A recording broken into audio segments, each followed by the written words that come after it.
How to create a Discord account. So if you want to create a Discord account, then first of all open up your browser, any browser which you are comfortable with. I'm here with Google Chrome browser, and then on the search bar search for discord.com,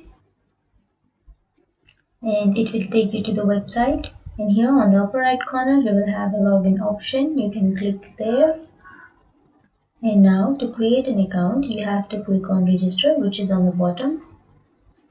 Now, this is for to create an account.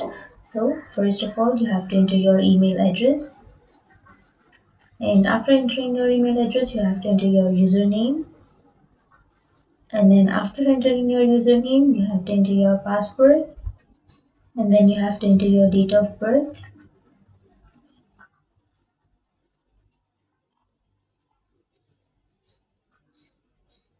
And after entering all of this information, you have to click here so that you accept the terms and services. And then you can click on continue. And now you have to verify.